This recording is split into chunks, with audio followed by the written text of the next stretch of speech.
Hello, ladies. Welcome back. We are diving back into the 4 secrets to achieve financial freedom as a woman in her 30s. And we are now up to secret number 3. This is really about effortless execution. And before we dive in, I just want to reiterate 1 and 2 really quickly. For inner bloom, especially, knowing the importance of being focused on the inner work, we covered the number 1 and number 2 secrets a bit more because we know how important the inner work is and how much it shapes our reality. We are going to get into the next 2 secrets are really around the more strategy and outer reality. And I think it's important just to distinguish that 1 and 2 were intentionally the first 2 secrets, and they're often overlooked in the kind of the old way of doing it, which typically is just including numbers and strategies, but it really neglects to get under the surface, and it neglects to get to really the root cause of what is causing the this unconscious behavior or these unconscious patterns that keep us from reaching our goals. So, as we talked about in the previous training, all the knowledge in the world won't help us get what we want until we become aware and until we practice the strategies to dissolve the old patterns. So, I'm excited to dive in now to the wealth secret number 3 around automating your financial structures and processes for effortless execution. So let's dive in. The biggest secret here that's often overlooked, you'll hear all about pay yourself first. Yes. But what's often overlooked is like the actionable and tactical strategy. How can we just design our finances in a way that our bank account structures and our financial processes are automated and they're so easy and effortless that we don't even have to worry about making consistent conscious choices.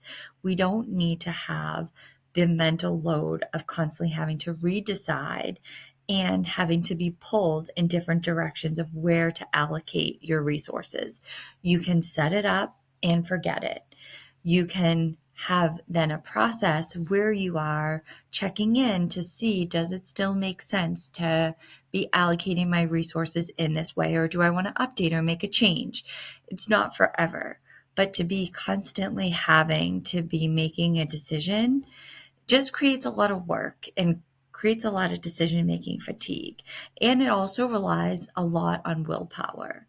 So when you can set up your systems in an easy and effortless way where you're paying yourself first, and what I mean by that is that you are setting up a system where you're automating your savings, your investments, and your debt payments. It will help you get out of your own way and have financial processes that are easy to track and keep you on, easy to track and will also keep you aligned towards your goals. So to get a little bit tactical here, what I recommend is setting up accounts based on your goals and then setting up automatic transfers from your paycheck to separate accounts. So this could be to have a discretionary account in your checking account, to then have separate savings accounts, separate little nest eggs that are earmarked for different specific goals, one of which could be a financial stability account, sometimes referred to as an emergency fund. I like to call it a financial independence fund versus an emergency account. Have different savings accounts based on different goals so that you are directing your energy and your resources into these allocated buckets to help you achieve your goals. You can also then automate your investment payments. You can automate the amount that if you have any debt that you need to be contributing towards your debt paydown plan.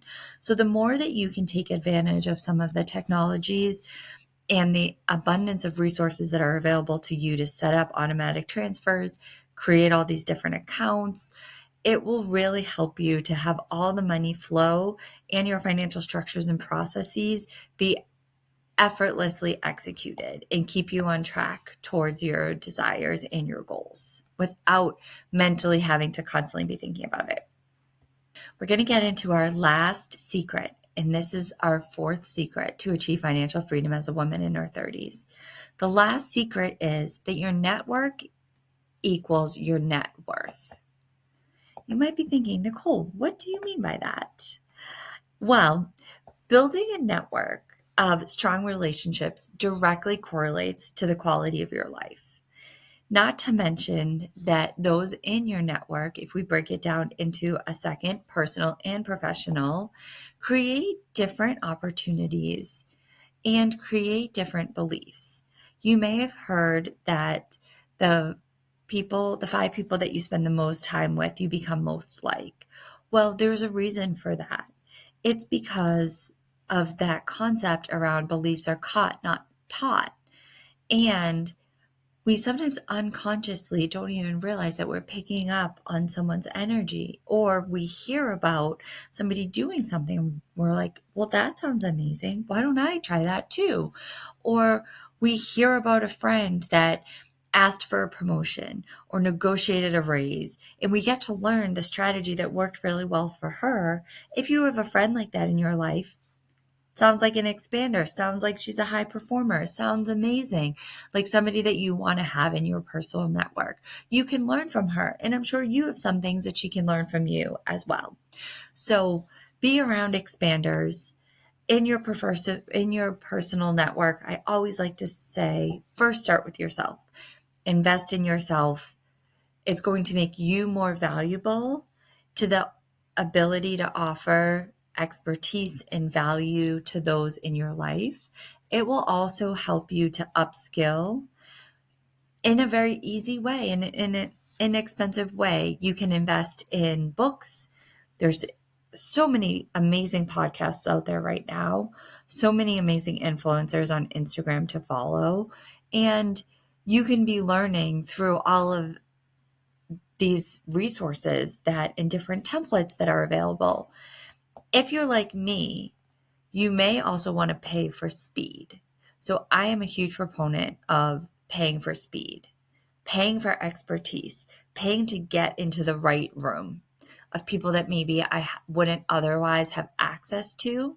So I have done this through investing in courses, investing in a business coach or mentor, personal coaches, investing in mastermind groups. What I have learned is that the wealthy really, those that have true wealth, again, across more than just the financial dimension, but in addition to true wealth, financial abundance as well, they understand the power of their network and understand that one strategy can give you an ROI on a course, a coach, and can 10x your return on investment. I'll share this vulnerably. I did this program. It was a very large investment.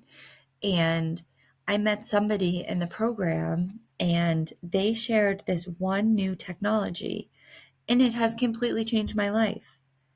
And it has probably definitely 10x'd the investment that I made to be in that room. Otherwise, I never had access. I would have never found this person. And so there is an aspect of you can tap into all of the resources and be super disciplined, read all the books, listen to all the podcasts, and I definitely recommend doing that. Get into Inner Bloom. There's so many amazing resources in there. Learn from all the amazing coaches and mentors and healers and trainers. And if you resonate, go deeper, because that is where I have found where you can really upskill yourself and pay for that speed. If you want to be moving forward at a faster pace than just trying to do it alone, because oftentimes we can't see our own limitations, or we can't see maybe a limiting belief or what's holding us back.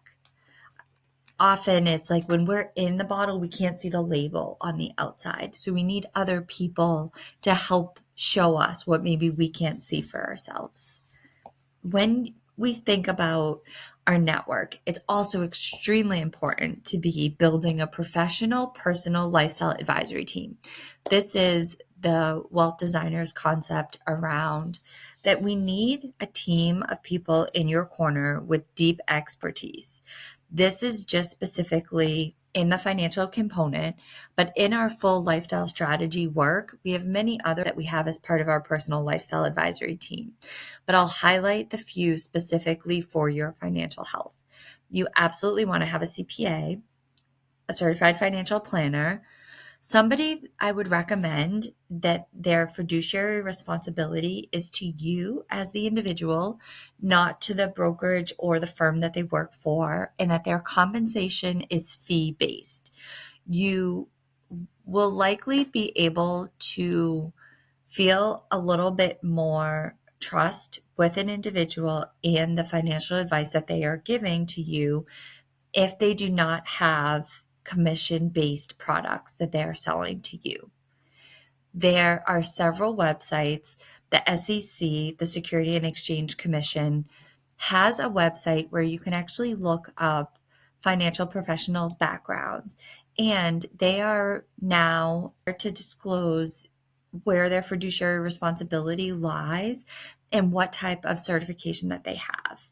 So I am a CPA by background, but not, again, this is as a disclaimer, this is not financial advice of what I'm giving you. This is for educational purposes only.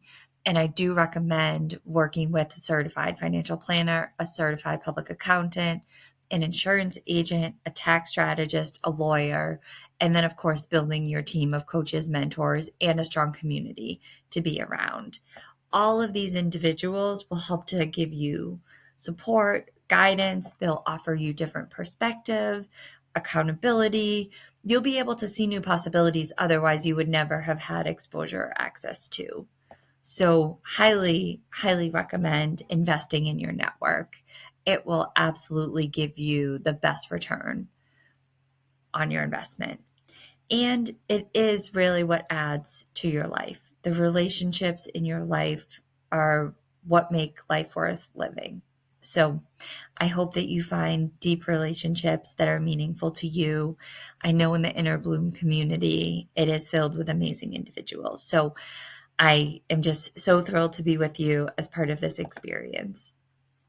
So want to just recap the 4 secrets. Health is your greatest wealth. Your mind, body, and your energy and your behaviors impact your financial situations, probably more than you realize now, but now you understand how to get to the root cause. Making your financial structures and processes effortlessly easy for execution. And remember to tap into your network and invest in those relationships because it truly does equal your net worth. Thank you so much for listening, and I hope these 4 secrets to achieve financial freedom as a woman in her 30s were valuable to you, and I'll see you in the next video. Thanks so much.